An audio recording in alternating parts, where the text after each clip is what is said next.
de Dios, ¿no, verdad? Logos, la palabra, teo, Dios. Entonces, la teología del griego es la ciencia que trata de estudiar a Dios.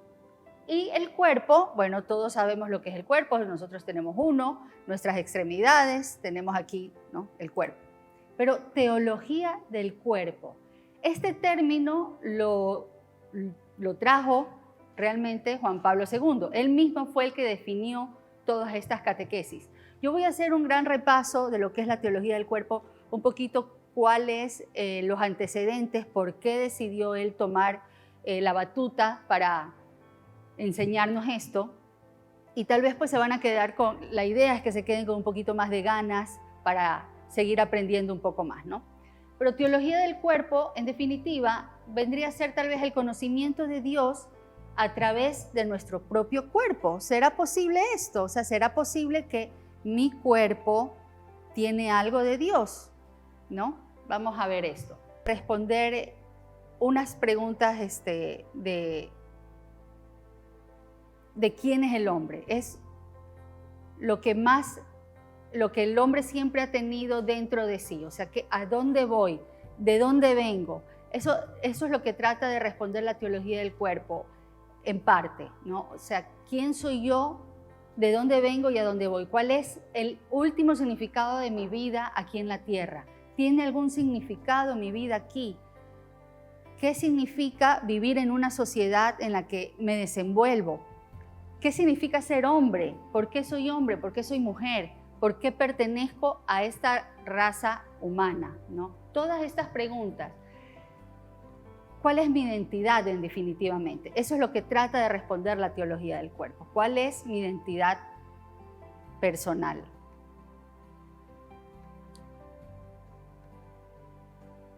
Bueno, vamos a hablar un poquito de los antecedentes, ¿no? A ver, ahí.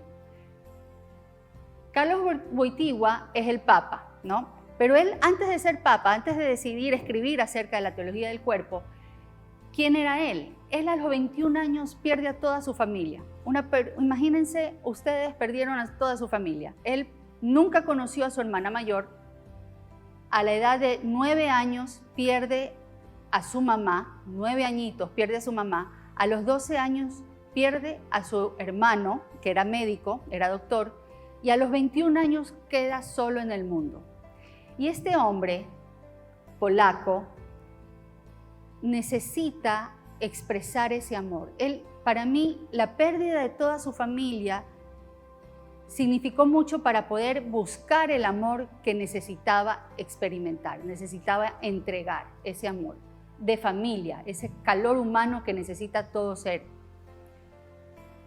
Él entra, estamos hablando de la guerra, posguerra, él entra a un seminario y clandestinamente se ordena sacerdote.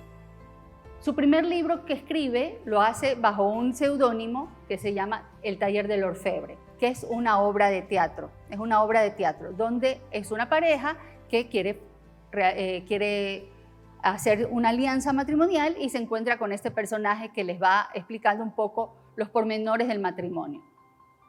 En 1958 es nombrado obispo auxiliar de Cracovia y enseguidita es arzobispo ya en el 63 y cardenal con 47 años. Un poquito rápido para que más o menos vean quién era él.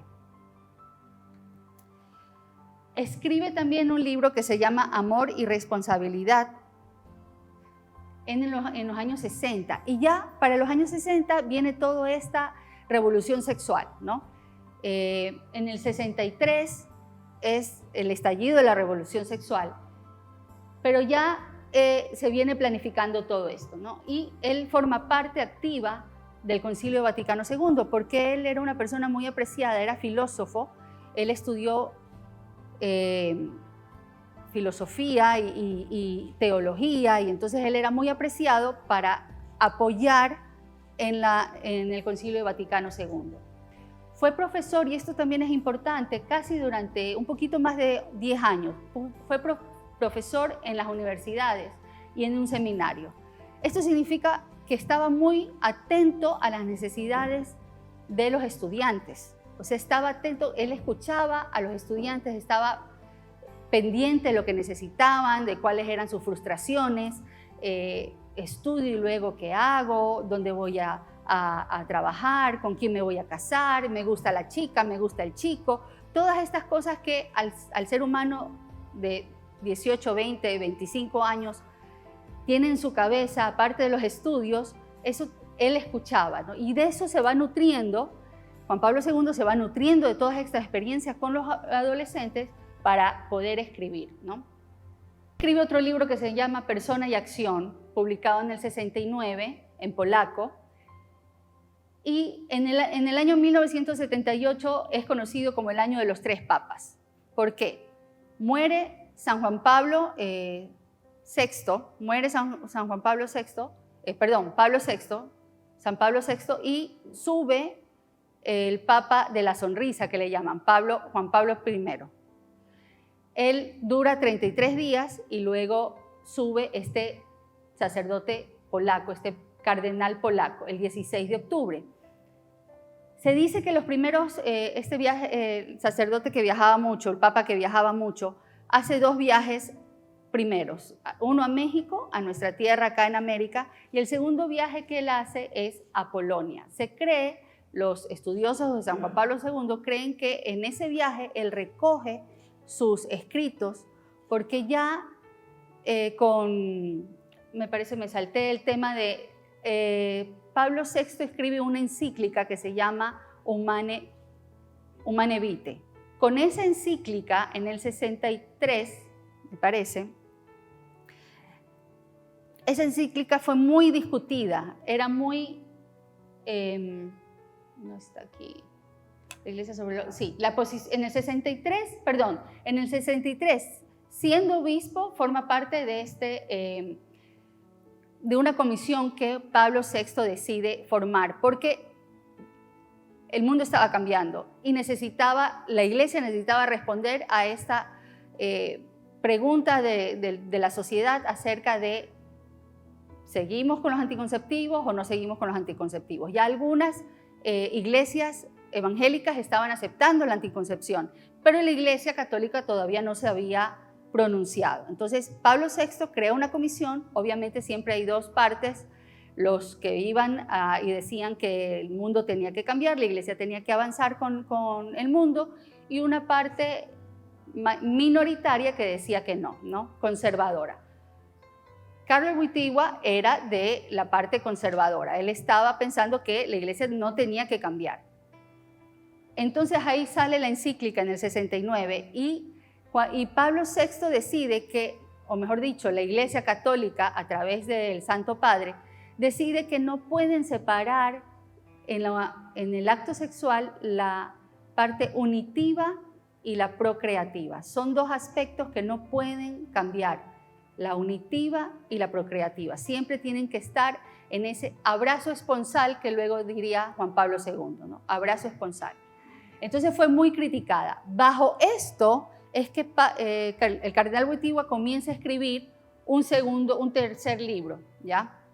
Que vendría a ser algo que decidía ser algo local, ¿no? Algo que iba a ser algo local, porque lo estaba escribiendo como cardenal, como obispo para Polonia, decide lanzarlo a nivel mundial en el momento que se convierte en papa, ¿ya? Los biógrafos piensan que una vez que él va a Polonia, coge sus escritos y regresa, ¿no? Y comienza ya a dar catequesis por catequesis. Estas catequesis es el primer papa que comienza a dar catequesis los días miércoles. Ya se habían establecido estos miércoles, estas audiencias generales, pero los papas anteriores no lo habían hecho como catequesis. A partir de Juan Pablo II comienza ya a tener un significado estos miércoles, estas audiencias generales. Y las entrega durante 5 años. Son 129 catequesis. En forma general, para que vean, son 6 temas, digámoslo así. El hombre originario, es decir, el hombre antes de pecar. ¿Quién era el hombre antes de pecar? Abraham y Eva antes de pecar. la redención del corazón o el hombre histórico, una vez que peca, ¿qué pasa con este hombre, no? Pecamos y hay salvación, no hay salvación. Luego viene el hombre escatológico. Esta palabra, escatológico, es el hombre luego de la muerte. O sea, hay futuro, hay algo más después de la muerte. Luego tendremos también la virginidad cristiana, que estos son unos temas, son cortos, realmente él los escribe para sacerdotes, pero muchas personas consagradas, monjitas, frailes, incluso viudos o personas que tienen atracción al mismo sexo, han visto en estas catequesis de la virginidad cristiana una ayuda incomparable. También tenemos el matrimonio cristiano y amor y fecundidad. Son para que vean la estructura más o menos de las catequesis. Pero en definitiva, ¿qué es la teología del cuerpo? Son reflexiones para todos, para hombres, para mujeres, para chicos, para grandes, donde se condensa el verdadero significado del cuerpo del ser humano. Somos una sola naturaleza, creados en dos maneras distintas, hombre y mujer. No hay más sexos, hombre y mujer, con el propósito de la unión y comunión por medio del don sincero y fructífero de sí mismo. El don, o sea, yo para entender quién soy, yo necesito a otro. Y eso lo trató de explicar poco a poco Juan Pablo II. O sea, mi identidad es ser humano. Y yo, María Verónica, soy mujer, ¿ya? Y por ser mujer necesito ciertas características para desarrollarme como mujer y ustedes tendrán ciertas características para poderse desarrollar como hombre, como varón. En definitiva, todo ser humano refleja a Dios. Eso es lo que trata de explicar Juan Pablo II. Todo ser humano refleja a Dios. No es que cuando Dios nos crea y dice y pone ese aliento de vida en el hombre, en el ser humano, le da el aliento de vida y le dice, y lo creó a imagen y semejanza de Dios. A imagen y semejanza de Dios. No es que Dios se parece a mí, no es que Dios tiene 2 manos, 2 orejas, 2 ojos. Él no se parece a mí, yo me parezco a Él. Nosotros nos parecemos a Él. Nosotros tenemos algo de divino en nuestro cuerpo. Cada ser humano tiene algo divino en nuestro cuerpo. Nosotros tenemos que ver en el otro a un Jesús, a un Dios. No como un Dios budista, pero hay algo, tenemos algo que nos identifica y ese algo está impreso en nuestro cuerpo, que tenemos esa identidad divina, ¿no? Mi cuerpo, en definitiva, revela a Dios. Como estas montañitas que no están en el mar, no están en el río, pero se ven en el río.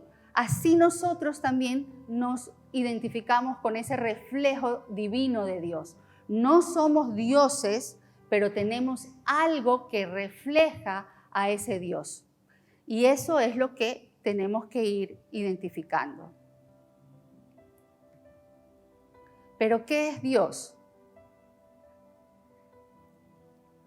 Hay unas 3 o 4 definiciones en la Biblia de Dios.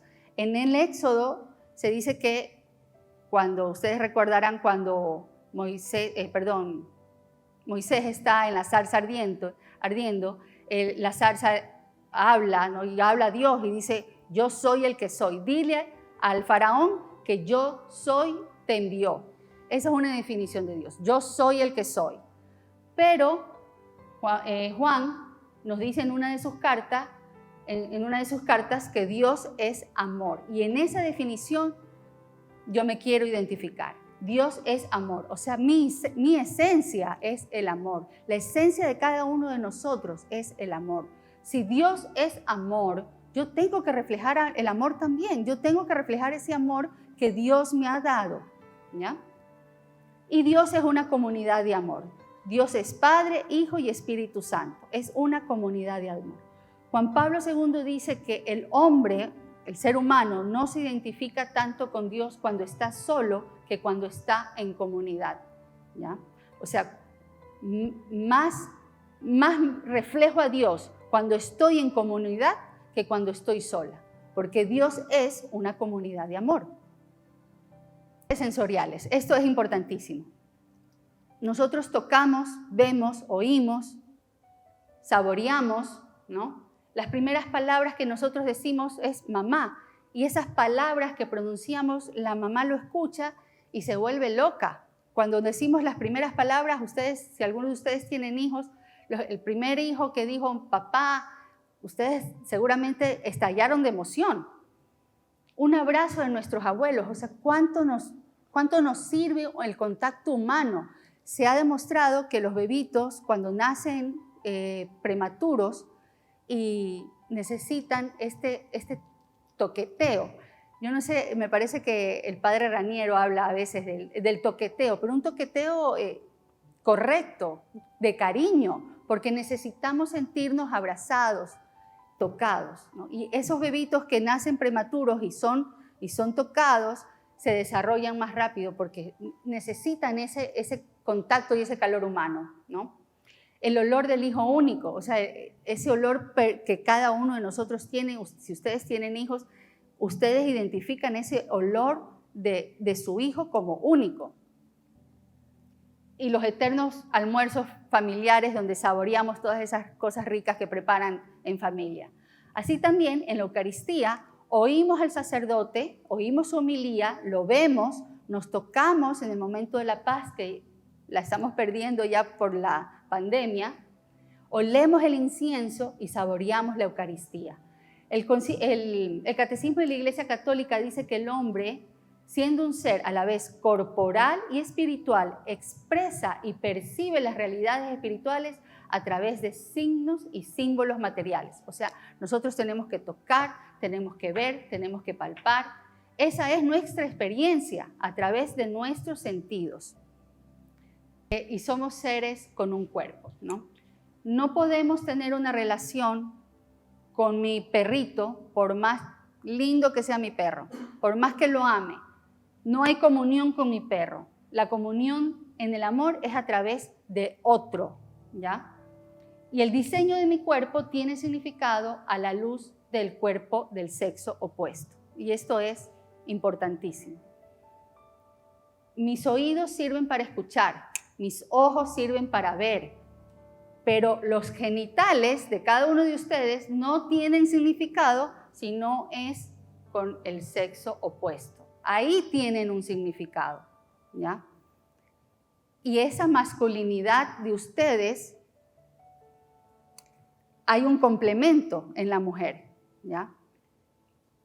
Y en esto hay una comunidad. En esa comunidad entre hombre y mujer es que existe la comunidad del amor. Principio. ¿Cómo comienza Juan Pablo II hablando de la teología del cuerpo? Resulta que se acercan los fariseos a Jesús y le dicen, pero nosotros podemos divorciarnos porque Moisés permitió el divorcio. Y Jesús le dice, pero en el principio no era así.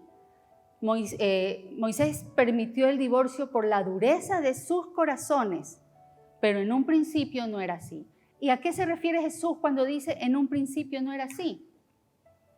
Por eso dejará el hombre a su padre y a su madre y se adherirá a su mujer y vendrán a ser una sola carne. Con eso, Juan Pablo II comienza a escribir toda su teología, ¿no? Y creó Dios al hombre a su imagen. A imagen de Dios los creó, varón y mujer los creó. Y comienza él, a través del Génesis, explicando toda nuestra humanidad. ¿Por qué somos como somos? ¿Por qué estamos aquí? Vamos a hacer un rápido recuento del Génesis. Dijo Dios crea con la palabra. Dijo Dios, la palabra crea. Creced y multiplicaos. Ustedes saben que los judíos tienen 613 preceptos. Nosotros como católicos nos decidimos con 10, estamos bien y tranquilos, pero los judíos tienen 613 preceptos, ¿ya? Pero el primero de ellos es creced y multiplicaos. Y para ellos es muy importante, por eso ustedes ven que los judíos tienen muchos hijos. hagamos al hombre. Hay un atisbo de la Trinidad ya en el Génesis, porque hay una comunidad que crea. Y creó Dios al hombre a imagen de Dios los creó, varón y mujer los creó. Esto es interesante, la palabra creo repetida 3 veces, porque en el lenguaje hebreo no hay superlativos. Entonces, para decir algo que es lo más máximo del mundo mundial, o sea, para decir lo que es algo súper chévere, repiten las palabras. Y por eso, por ejemplo, decimos santo, santo, santo es el Señor. O sea, al repetir las palabras estamos diciendo es lo máximo. Y en una sola cita bíblica, decir que creó 3 veces es lo máximo. O sea, toda la creación, de toda la creación, lo máximo que hizo Dios fue crear al ser humano. Y lo creó para que dominara toda la creación, ¿ya? En el momento en que el ser humano recibe a toda la creación, a todos los animales, vemos en el Génesis cómo el hombre con la palabra lo toma, o sea, lo hace suyo, porque le pone nombre. Poner nombre en la Biblia es algo importantísimo, es tomar posesión. El hombre toma posesión de todas las cosas en el momento que le va poniendo nombre. Y vemos que hay 2 relatos de la creación. No me voy a poner a hablar un poquito de eso, pero sí es bueno saber reconocer que hay 2 relatos de la creación, ¿no? Uno es un poquito más largo que el otro, uno es más antiguo que el otro, pero también vemos que al momento que crea al hombre, hay como, todo era bueno, pero cuando llega el hombre al 6º día, al 7º día, vemos que el hombre era muy bueno. O sea, Dios se regocija al crear al hombre, porque esto es muy bueno. O sea, me pasé, esto es lo máximo. Pero la cerecita del pastel es la mujer, porque la mujer dice, no es bueno que el hombre esté solo, voy a hacerle una ayuda adecuada para él. La palabra ayuda adecuada,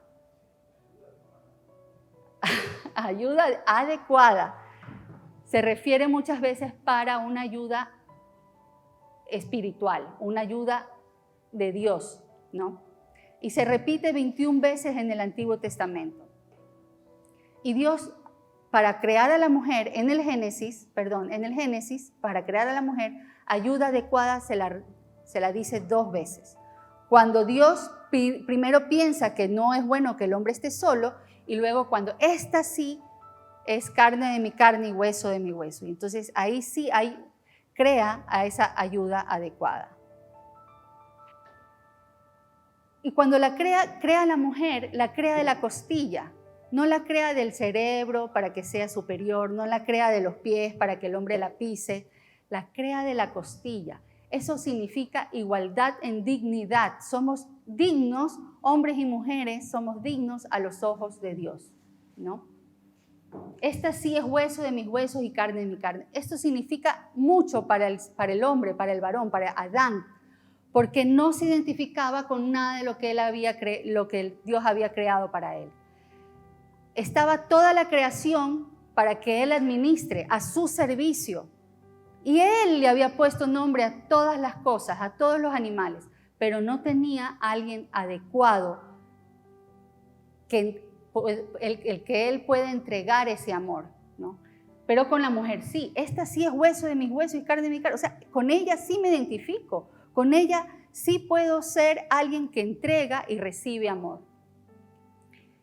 Vemos que hay 4 originalidades. Juan Pablo II habla sobre 4 originalidades en el principio. Primera originalidad es la soledad. Como yo les estaba diciendo, crea a Adán, pero lo crea solo. Él se ve solo ante Dios y se ve solo ante toda esta creación a la que él va poniendo nombre. Y no se puede identificar con nada. Se sabe inferior a Dios, pero superior a todas las cosas. Y Dios reconoce que hay que hacerle una ayuda adecuada. Luego viene la unidad original. La unidad original también hay en 2 sentidos. Esa unidad original con Dios, porque yo me uno a Dios, o sea, Adán se unía a Dios. Y esa unidad también que hay entre el hombre y la mujer. ¿no? Cuando él se identifica con esa Eva. Hay una desnudez original y hay una desnudez original antes y después del pecado. Y aquí yo quiero contar, a mí me encanta una historia de San Nono y Santa Pelagia. No sé si saben. San Nono era un obispo del siglo IV o V en Antioquía, San Nono. Y él estaba ahí conversando afuera de la iglesia con unos sacerdotes y pasa una caravana con una mujer espectacular, guapísima, elegantísima, bella, hermosa, pero con poca ropa, andaba con poca ropa. Y era una actriz. Y pasa esta mujer y San Nono se vira y le dice, ¿ustedes han visto esta mujer? ¿Han visto lo hermosa que es? ¿Cómo? ¿Qué pelo? ¿Qué ojos? ¿Qué sonrisas? Y los otros estaban como que no querían ver. ¿Por qué? Porque se identificaban con el pecado. La idea de ver a una mujer desnuda para ellos, o casi desnuda, para ellos significaba caer en la tentación y pecar. Pero San Nono veía a esa mujer con los ojos de Dios, que es a lo que deberíamos de llegar, ¿no? Ver a ese otro en total pureza, ¿no? Se dice, cuenta la leyenda, que San Nono pasó toda la noche conversando con Santa Pelagia, la convierte y ella pues se va al desierto a purgar sus pecados. Pero, ¿ah? Claro, ella se llamaba Margarita y luego se cambia el nombre y se convierte en Pelagia y se conoce, la historia es San Nono y Santa Pelagia. Y ella se va al desierto de Jerusalén y muere en una de las cuevas, sola. Pero a eso deberíamos llegar, o sea, que todo hombre vea en la mujer a una hermana, no a una mujer objeto, sino a una hermana a quien cuidar, ¿ya? Y esto lo cuento yo porque la desnudez original antes del pecado era así. El hombre y la mujer se sabían desnudos y no tenían vergüenza. Dice la Biblia, no tenían vergüenza. Significa que, como dicen los gringos, what you see is what you get. O sea, esto es lo que hay. Y no había morbo, no había deseos de conquista, de posesión, pero con el pecado cambia la cosa, ¿no? Y vemos que a través de la historia, en la Biblia y en la sociedad en general, cuando un hombre está desnudo, pues pensamos que es de baja condición social, y cuando una mujer está desnuda, pues pensamos que es una prostituta, ¿no? Hemos cambiado eso, pero la idea es poder llegar a ver en los ojos del otro esa pureza original. Y luego el pecado original. Y es interesante porque hay 3 preguntas. Y a mí me encanta decir que las preguntas Dios se las hace al varón, no a la mujer. Entonces, ¿quién pecó? ¿Pecó el hombre o la mujer? ¿Quién peca primero, el hombre o la mujer? Si la administración estaba a cargo del hombre, Dios se va y se le pregunta al hombre, no a la mujer. Y él le pregunta 3 preguntas de misericordia. Se dicen que son 3 preguntas de misericordia. La primera pregunta es, ¿quién te dijo que estabas desnudo? Segunda pregunta, primera pregunta, ¿por qué te escondes? Segunda pregunta, ¿quién te dijo que estabas desnudo? Y la tercera pregunta es, ¿acaso comiste del árbol que te dije que no comieras? Son 3 preguntas de misericordia. ¿Por qué? Porque Dios le está permitiendo al varón que piense su respuesta, que piense bien la respuesta, que no vaya a cometer la tontería que hizo de echarle la culpa a la mujer, ¿no? Es el hombre, no me convence, no te convenzo. Es el hombre el que estaba llamado a administrar toda la creación, y por eso, digamos, es el hombre el que tiene que responder ante Dios, ¿no? Y con el pecado original se rompe la comunicación en 4 niveles. La primera comunicación con Dios la segunda comunicación conmigo mismo, la tercera comunicación con nuestros semejantes y la cuarta comunicación con la naturaleza. Por eso, a mí sí me llama la atención cuando las personas rechazan el que el Papa Francisco haya hecho una encíclica en referencia a la Amazonía, porque el hombre también ha roto palito, digámoslo así, con la naturaleza, ¿no? Nuestra manera de vivir ha hecho que estemos en contra de muchas cosas que la naturaleza nos está dando. Nosotros somos administradores, pero no por eso tenemos que endiosar a la naturaleza. Ya ahí es rayar en algo que no es así, pero sí es verdad de que esa comunicación con la naturaleza también se rompe. Bueno, esto es solamente como para que vayan viendo. La teología del cuerpo es un tema amplio, muy amplio. Y como les decía, hay temas que son para los sacerdotes, son temas, creo que son 9 charlas o 10 charlas para los sacerdotes, que tienen mucho significado también para personas que no se han casado, para personas que viven como consagrados, para personas que tienen atracción al mismo sexo, ¿no? Pero yo sé que lo que más llama la atención cuando uno habla de la teología del cuerpo y alguien sabe algo sobre la teología del cuerpo, lo primero que identifican es sobre el matrimonio, sobre el enamoramiento. Porque sí, es verdad, si yo veo a la otra persona con amor, yo quiero algo más con esa persona, ¿no? Pero yo tengo que saber identificar que esa persona no es un objeto, es alguien a quien amar. Juan Pablo II dice que lo contrario del amor es la utilización. Nosotros tenemos la conciencia, a veces decimos, el contrario de amor, odio. No, el contrario de amor es la utilización. Cuando yo no amo, utilizo a la otra persona. Y la puedo utilizar de 1000 maneras diferentes. Puedo utilizar no solamente a mi enamorado o a mi esposa, sino a mis compañeros de trabajo, a mis hijos, a mis papás. Si yo no amo, yo utilizo. Y eso es lo que Juan Pablo II, en definitiva, quiere llegarnos a dar a conocer con la teología del cuerpo. Y por eso pues les pongo aquí lo que es el sacramento del matrimonio, porque está bien pensar que yo puedo tener una vida en pareja con alguien más, pero si ese matrimonio comienza irrespetando, comienza mal, ¿no? Hay 3 preguntas en el matrimonio. Nosotros no, como católicos, nosotros no hacemos votos románticos y bonitos, no. Nosotros, porque los evangélicos sí hacen, y uno escucha eso, son hermosísimos esas, cuando hacen sus votos matrimoniales, son hermosísimos.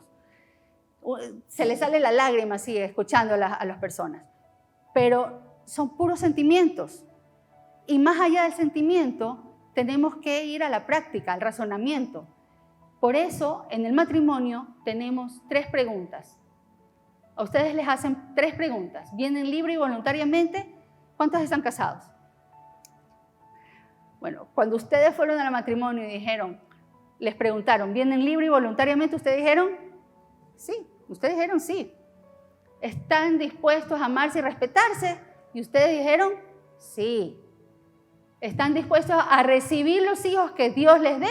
Y ustedes dijeron sí. ¿Y cuántos de ustedes habrán cometido el pecado de haber un condón, la pastilla anticonceptiva? Pero aquí está.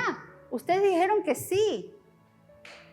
Y al mismo tiempo, después ustedes dicen, yo, fulano, te quiero a ti, fulana, y dicen estas palabras, prometo serte fiel en las alegrías y en las penas, en la salud, en la enfermedad, amarte y honrarte todos los días de mi vida. Lo dijeron, y lo dijeron frente a un público, lo dijeron frente a Dios, lo dijeron frente al altar. Por eso es tan importante reconocer que debemos de educar en el enamoramiento. O sea, tenemos que saber que no son pajaritos en el estómago, que no es algo idilio, algo fantasioso, no. Hay un razonamiento atrás de este sacramento, ¿ya? Y a mí me llama, cuando yo comencé a estudiar la teología del cuerpo, me llamó mucho la atención de que ustedes, me imagino que saben que hay 7 sacramentos, ¿verdad? Hay 7, pero hay tipos de sacramentos. Los sacramentos de iniciación, los sacramentos de sanación y los sacramentos de ayuda a la comunidad. Y el sacramento del matrimonio y el sacramento del orden sacerdotal son de ayuda a la comunidad. Y uno dice, ¿por qué? Si el uno se entrega a la pareja y hay intimidad, y en el otro no hay intimidad. ¿Por qué? Porque, como Juan Pablo II rescata el término de iglesia doméstica, la familia es la iglesia doméstica. Es ahí donde comienza a formarse la comunidad de iglesia. Y así como yo me entrego al hombre y formo esa comunidad de amor con los hijos, el sacerdote también está llamado a comunidad. No puede estar solo. Tiene que haber una comunidad que lo respalda, que lo mantiene para poder y sirve a una comunidad. Por eso nosotros decimos Padre Raniero, aunque no tenemos ningún vínculo de sangre con él, le decimos Padre Raniero.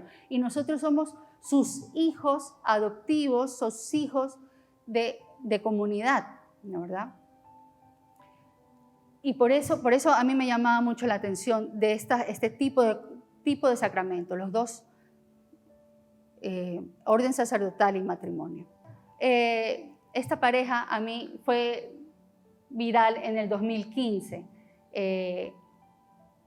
Supuestamente, pues el hombre no debe de ver a la novia antes del matrimonio, y entonces en una esquinita se cogieron de la mano sin verse y oraron.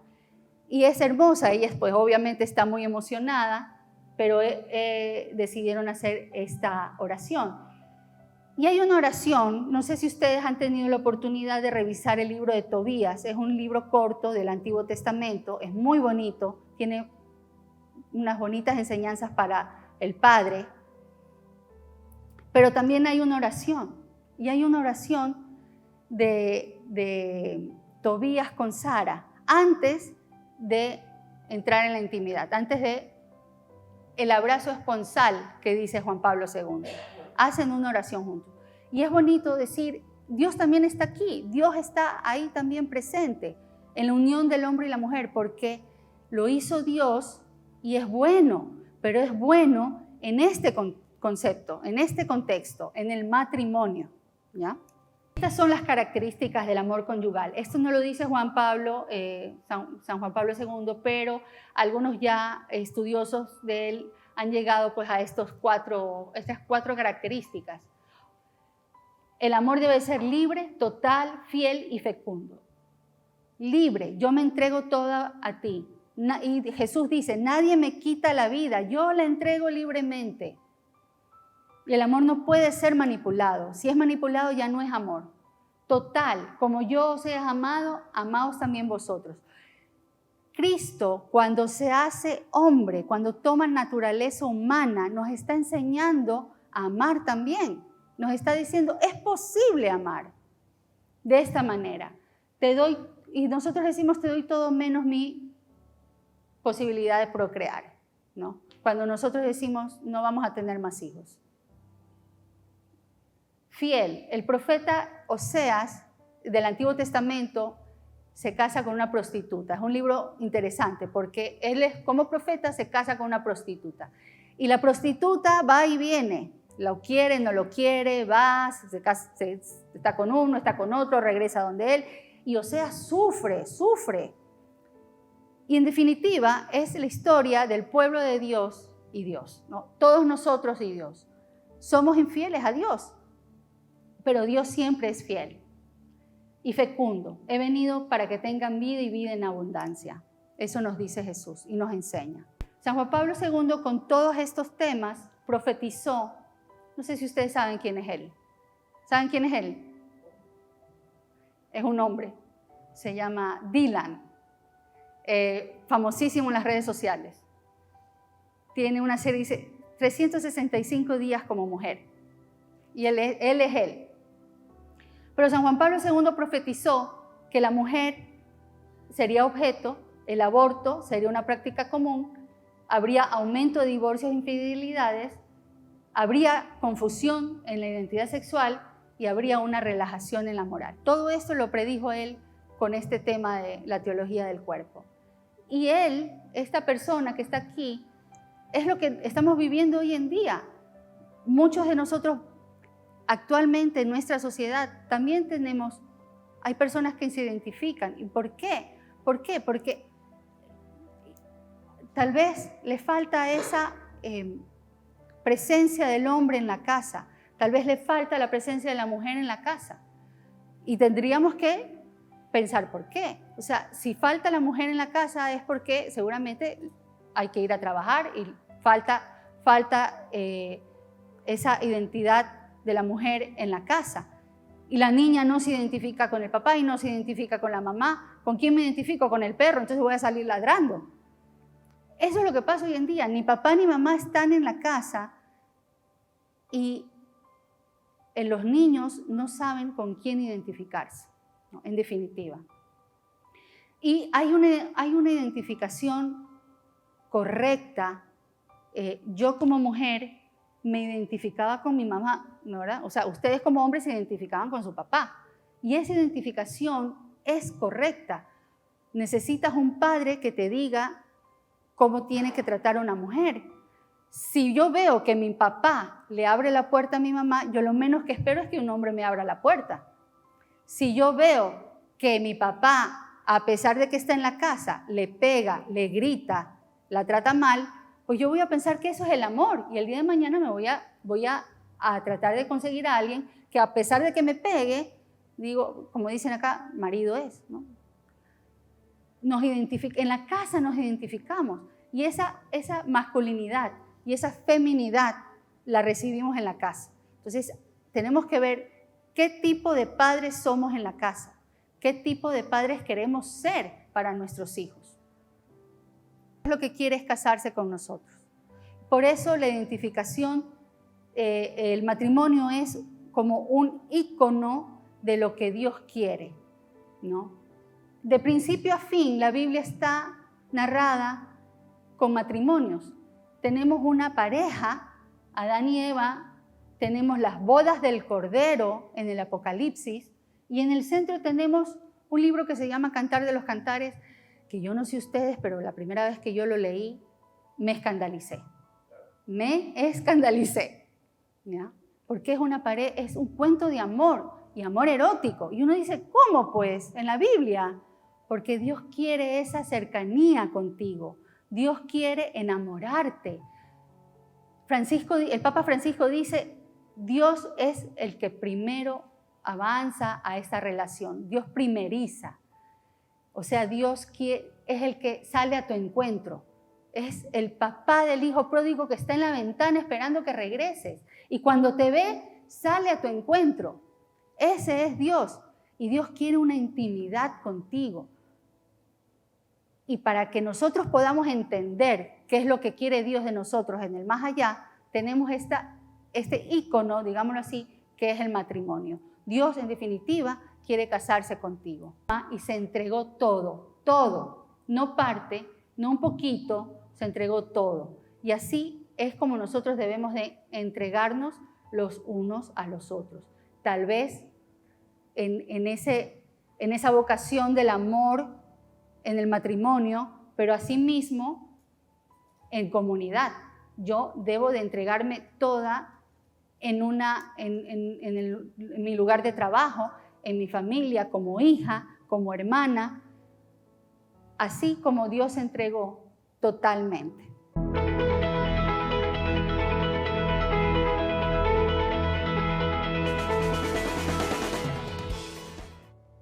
Hugh Hefner, founder of Playboy magazine, says this. I quote from him in my book. This is my book called The Love That Satisfies. Listen to this. He says, I started Playboy magazine as a personal response to the hurt and hypocrisy of our Puritan heritage. He goes on to say, our family was Puritan in a very real sense. Never hugged. Oh no. There was absolutely no hugging or kissing in my family, Hugh Hefner says. There was a point in time when my mother, later in life, apologized to me for not being able to show affection. That was, of course, the way I had been raised. So I said, Mom, because of the things you weren't able to do, it set me on a course that changed my life and the whole world. When I talk about the hurt and hypocrisy in some of our values, our sexual values, it comes, Hugh Hefner says, from the fact that I didn't get hugged a lot as a kid. When I first read this, I wanted to weep for this man. This man is just starved for love like we all are. And when the banquet is not presented to us, we inevitably start eating out of the dumpster.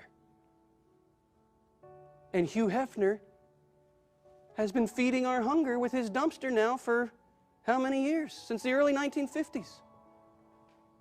Let me give you a visual here so we understand what we're up to in this theology of the body. Imagine, if you will, I know this is a stretch, but imagine that this is the most beautiful painting you have ever seen. What is it a painting of? It is a painting of Adam and Eve, just as we were created. Do I hear some oohs?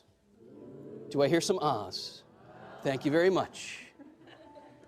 And it is the most beautiful painting we can possibly imagine because we are the crown of God's creation. And in the beginning, He made us naked without shame. Here is the tragedy of the original sin. Here is what has happened to our vision of the bodies of male and female because of original sin. This beautiful, wonderful, glorious painting has become terribly distorted by lust. What is lust? Lust, if you look at your study guide at the second bullet point, is sexual desire lacking God's love. Lust is love's counterfeit. Now, we recognize in our hearts that lust is not appropriate. And in a lustful world, we tend to think that the solution to this dilemma, and this is the classic religious blunder, we look at this and we do this. Body bad, sex evil, tainted, dirty, going to hell. In the early 1950s, there were two very important historical figures who said we mustn't throw this away. One man was named Hugh Hefner, and he pulled this out of the trash and he said, hey folks, you shouldn't throw this away. Was he right? Yes, he was right. So far, so good. Where was he wrong? He left it just like this and started shoving it in our faces, saying, look at this, look at this, look at this, look at this. That is the sexual revolution of the 20th century. More aptly, I would call it the pornographic revolution. Another prominent figure of the 20th century, at the very same time, early 1950s, a young Polish priest named Karol Wojtyła, who would later become Pope John Paul II, also pulled this out of the trash and said you shouldn't throw this away. But he did much more than Hugh Hefner did. He said, let me show you what you just threw away. And by reflecting deeply on the Word of God, on the words of Jesus about the beginning, started unfolding for us, uncrumpling, if you will, the original, beautiful, wonderful plan of God. And this is what the theology of the body teaches us. This is what the theology of the body reveals for us. Christ came into the world not to say, don't look at that, that's bad, tainted, dirty, evil, your body's all twisted and distorted, and just live a spiritual life. No, Christ came into the world to redeem our bodies. Christ came into the world to redeem us, male and female.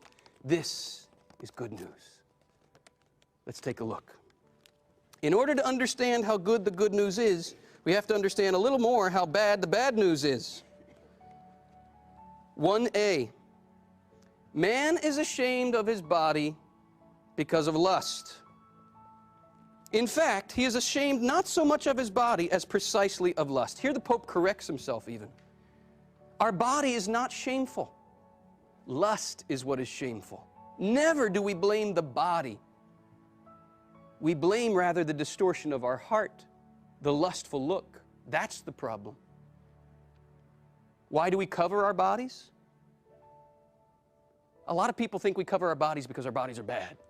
That's a heresy. Our bodies aren't bad. We cover our bodies in a fallen world precisely because they're so good.